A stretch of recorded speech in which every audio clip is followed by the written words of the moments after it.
오늘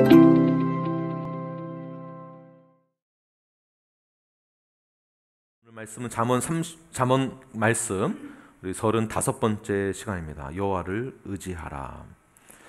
잠언은 여호와를 의지하라는 그 말씀, 그 핵심을 가지고 있습니다.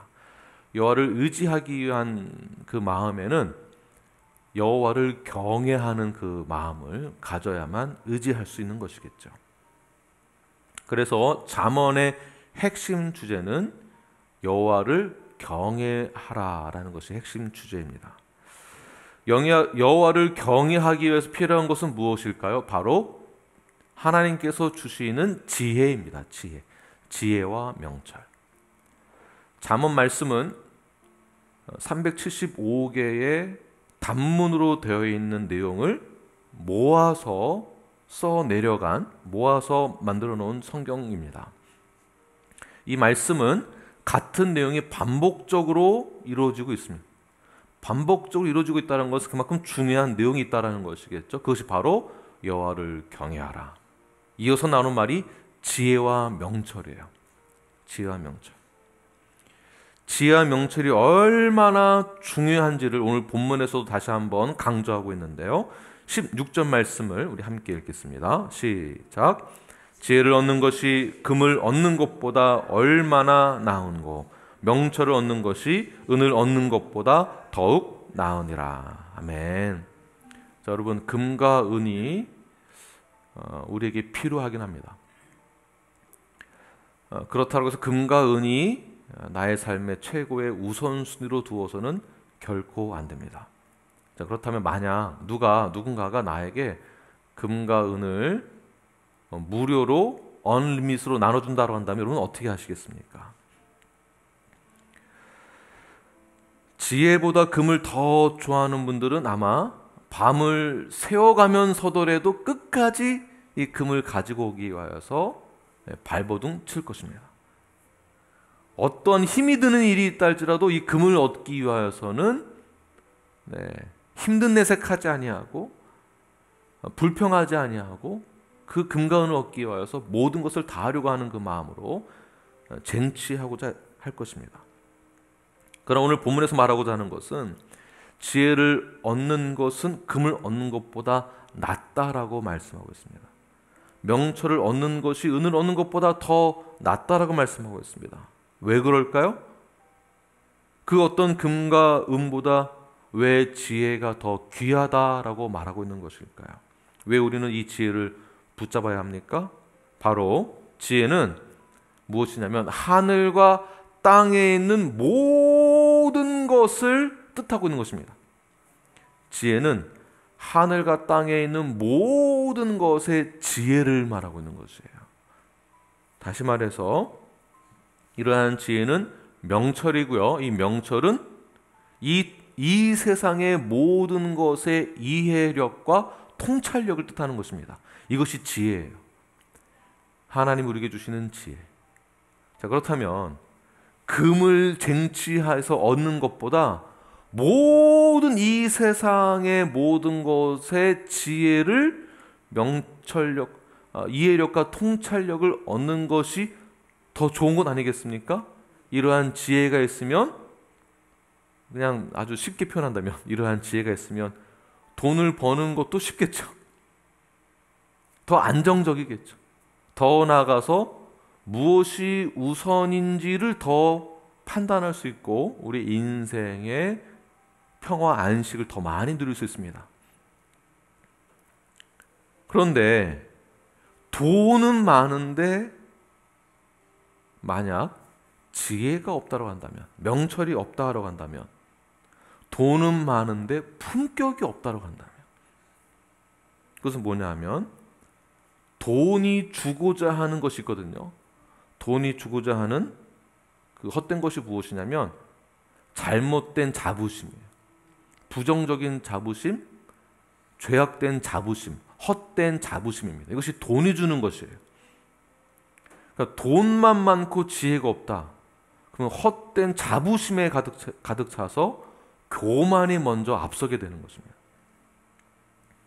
돈이 주인이 되고 돈이 우상이 되어지고 돈이 많으면 오늘날 이 현대 사회는 돈이 주고 있는 것은 마치 돈 많은 사람이 전지하다라는 이미지를 갖게 해줍니다. 전지하다, 전능하다.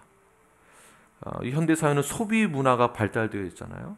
누가 소비를 많이 하느냐, 소비자에게 향해서 모든 초점이 쏠려 있습니다. 생산자는 어떻게 하면 소비자들이 지갑을 열 수 있을까를 고민해서 그들의 소비성을 더 극대화시키죠. 그래서 소비를 많이 하는 자에게 사람들이 관심이 많습니다. 나에게 밥 사준 사람 저희가 박수 더 쳐주죠. 나중에 밥 더 사라고. 헛된 자부심 있으면 목에 힘이 들어가서 내가 한번 또 쏠게. 근데 가만 보면 돈도 없는데 헛된 자부심 많은 사람들은 이 허세가 많아가지고 카드빚으로 계속 밥을 삽니다. 그러면서도 이제 허세를 부리게 되는 거죠. 자신이 마치 전능한 것처럼 꾸며주는 게 돈의 우상화, 돈을 좋아하는 자들, 금과 은을 좋아하는 자들의 헛된 자부심이다라고 볼 수 있는 것입니다. 자, 이것을 성경에서 뭐라고 말하는가? 악이다라고 말하고 있습니다. 악한 것이다. 17절 말씀을 함께 읽겠습니다. 시작. 악을 떠나는 것은 정직한 사람의 대로이니 자기의 길을 지키는 자는 자기의 영혼을 보존하느니라. 자, 지혜로운 자는 이것을 분별하게 됐죠. 이해력이 있고 통찰력이 있습니다.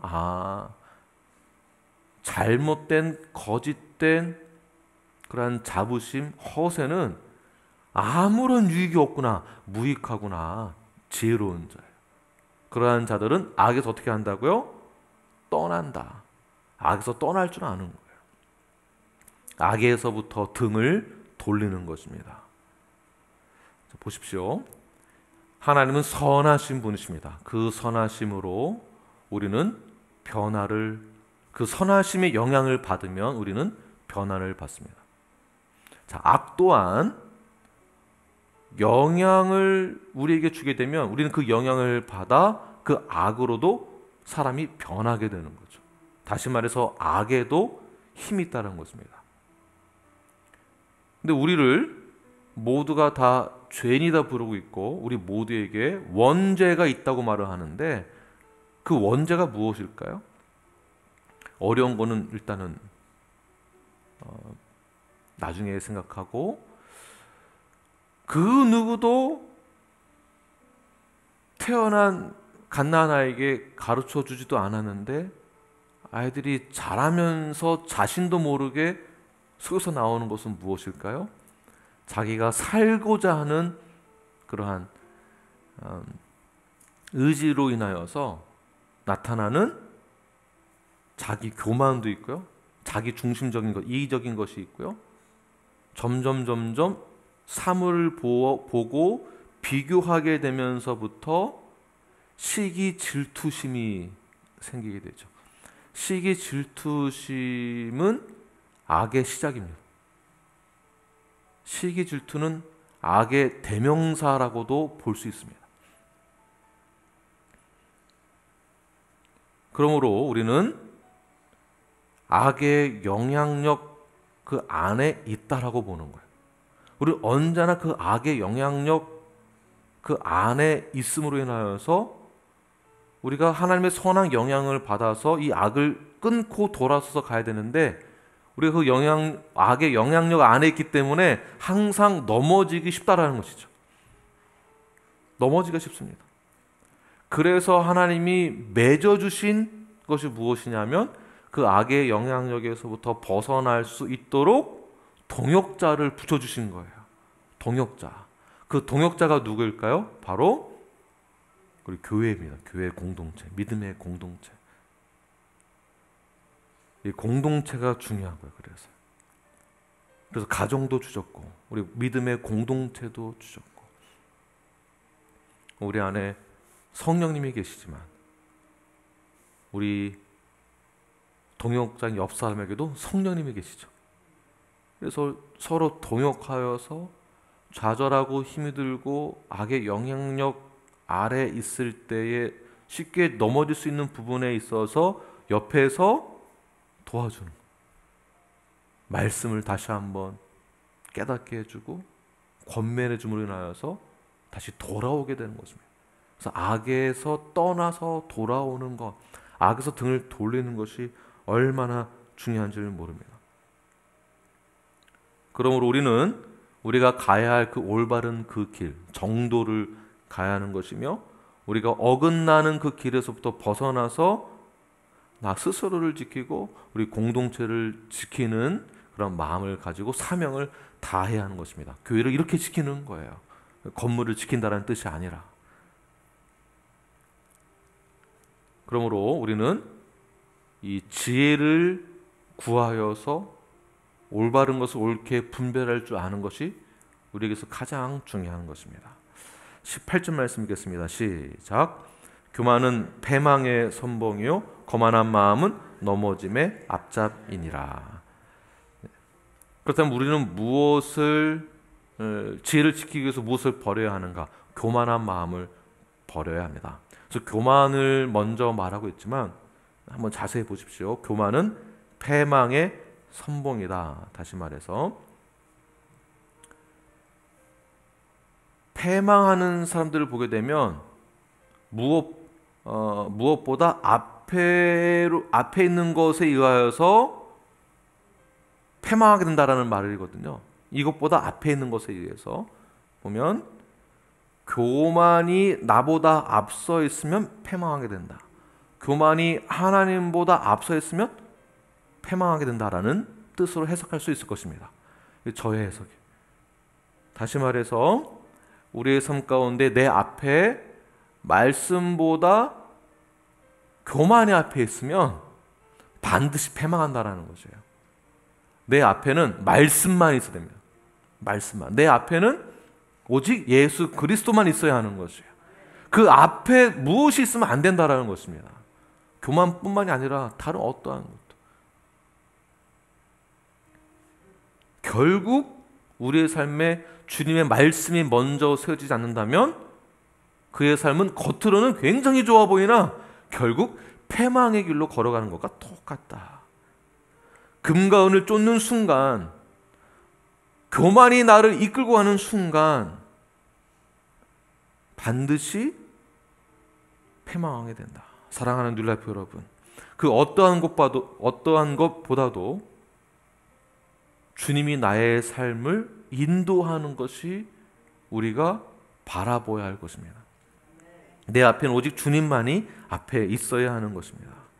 누가복음 14장의 내용을 보아도 잔치집에 초대받은 한 손님이 있습니다. 예수님께서 비유를 말씀하셨을 때 높은 자리에 앉지 말아라, 낮은 자리에 앉아라. 그러면 주인이 그 청한 손님을 보고 왜 이 자리에 앉아있습니까? 높은 자리에 앉게 해줄 거다라고 말씀하고 있습니다. 그러니까 내가 높은 자리에 앉으려고 하지 말아라.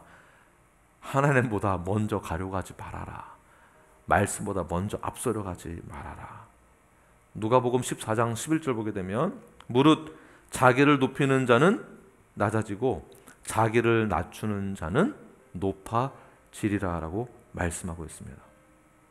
그래서 나의 교만함이 물론 나에게도 문제되는 것이지만 나의 교만함 때문에 공동체에도 피해를 줄 수도 있는 거예요. 나 한 사람의 교만함으로 인하여서 스스로 높아지려고 하는 자, 나 스스로를 자랑하는 자, 겸손하지 못하고 다른 사람의 가르침을 받으려고도 하지 않는 자가 바로 교만한 자입니다. 즉 교만하다라는 것은 무슨 뜻이냐면 나는 다른 사람의 말을 듣지 않겠다는 뜻이고요. 이 말은 나는 하나님보다 우월하다라는 뜻이 있는 거예요. 그래서 교만이 죄인 것입니다. 나는 하나님보다 우월하다. 그런 분 계십니까? 없죠. 그런데 왜 교만하십니까? 그런데 왜 교만하십니까? 그 교만이 공동체를 무너뜨리는 것입니다. 스스로를 내세우는 자, 스스로를 자랑하는 자. 그래서 사역을 할 때 저희들이 조심해야 될 게 무엇이냐면, 이거 내가 다 했어요? 나 때문에 잘 된 줄 알아요? 나 아니면 아무것도 안 돼. 그 사역이 영혼 구원뿐만이 아니라 설거지 할 때도 마찬가지예요. 나 없으면 음식을 할 때도 마찬가지예요. 섬기는 마음으로. 정말 나 혼자 했어도 겸손하게 감사하는, 이러한 사역할 수 있는 기회가 주어진 것에 대해서도 감사하는 그 마음으로. 다시 한번 말씀드리겠습니다. 교만은 하나님보다 내가 더 우월하다라는 뜻이 있습니다. 절대로 교만한 말, 몸짓도 하지 마십시오. 뭐 이런 것도 하지 마시고, 이런 거, 뭐 이런 것도 하지 마시고, 목에 힘도 주지 마시고, 겸손하게 하나님이 하신 것입니다. 하나님. 김 목사도 아니고 최 집사도 아니고 그 누구도 아니에요. 하나님이 하시는, 우리가 이것을 절대 놓치면 안 됩니다. 내가 했다고 생각이 들어가니까 바로 나 자신이 전지하다라고 생각하는 거예요. 돈이 많아지고 뭔가 좀 되는 것 같으니까 나 자신이 전능하다라고 생각하는 것, 사탄의 꾀임에 넘어간 것입니다. 자, 그러한 악의 영향을 받은 자들의 결과가 있는데요. 27절부터 30절 말씀을 우리 함께 읽겠습니다. 시작. 불량한 자는 악을 꾀하나니 그 입술에는 맹렬한 불 같은 것이 있느니라. 배역한 자는 다툼을 일으키고 말쟁이는 친한 벗을 이간하느니라. 강포한 사람은 그 이웃을 깨어 좋지 아니한 길로 인도하느니라. 눈짓을 하는 자는 패역한 일을 도모하며 입술을 닫는 자는 악한 일을 이루느니라. 자, 교만한 자들이 갖고 있는 성향과 결과들입니다. 지혜가 없으니까, 교만하다 보니까 불량한 자는 악을 꾀한다. 뭐냐면 무덤을 판다라는 뜻이에요. 그러니까 땅에 무덤을 파서 우리 이웃을, 우리 동역자들을 그 무덤으로 들어가게 한다는 뜻입니다. 땅을 파서 무덤으로 들어가게 한다. 그래서 교만이 공동체를 파괴한다는 것입니다. 분열을 일으키게 되는 거예요. 무엇으로 시작됩니까? 금과 은으로 시작됩니다. 금과 은, 돈으로. 헛된 자부심, 허세. 패역한 자는 다툼을 일으킨다. 진리를 감추고 진실성이 없는 자다라는 뜻이에요. 교만한 자의 대표성이죠. 진실성이 없어요. 그러니까 이렇게 말을 믿을 수가 없어요. 교만한 자들의 이 말을 들어보면 신뢰가 안 가요. 그러니까 친한 벗을 이간하게 되는 것처럼 당연히 그런 결과를 보게 되겠죠. 강포한 사람은 이웃을 깨다라는 것은 악을 강요한다는 뜻입니다. 계속 옆에서 야, 걔랑 밥 먹지 마, 걔랑 놀지 마. 악을 깨워서 강요하는 사람, 그냥 잘라버려요. 나쁜 짓을 해, 이렇게 강요하는 사람. 자, 이러한 자들의 결말은 25절에 있습니다. 25절 시작. 어떤 길은 사람이 보기에 바르나 필경은 사망의 길이니라. 결국 하나님은 그들을 심판하시겠다라는 뜻이겠죠. 교만한 자의 종착역이 어디입니까? 바로 심판을 받는 거예요. 심판을 받는다. 반드시 하나님은 교만함에 있었던 모든 결과에 대해 합당한 심판을 하시겠다라는 뜻입니다. 그러나 지혜가 있는 자들은 하늘과 땅의 모든 지혜를 하나님이 우리에게 주시고자 하는데 그 지혜를 붙들고자 하는 자들은, 다시 말해서 20절과 21절 말씀입니다. 우리 함께 읽겠습니다. 시작. 삼가 말씀에 주의하는 자는 좋은 것을 얻나니 여호와를 의지하는 자는 복이 있느니라. 마음이 지혜로운 자는 명철하다 일컬음을 받고 입이 선한 자는 남의 학식을 더하게 하느니라. 아멘. 할렐루야죠. 할렐루야. 여호와를 의지하시길 바랍니다. 말씀을 붙드시길 바랍니다. 말씀에 주의한다, 집중한다라는 뜻이겠죠. 말씀이 집중되었을 때 그 말씀이 확대되는 것입니다. 저희가 제자훈련 받았을 때 말씀이 점점 마음에 다가오게 되죠. 주의하고 집중하다 보니까 말씀이 확대되는 거예요. 말씀이 이렇게 볼드 된다고 하죠. 더 진하게 보이는 거예요. 볼드한. 확장되면서부터 말씀의 깊이가 쫙 들어가면서,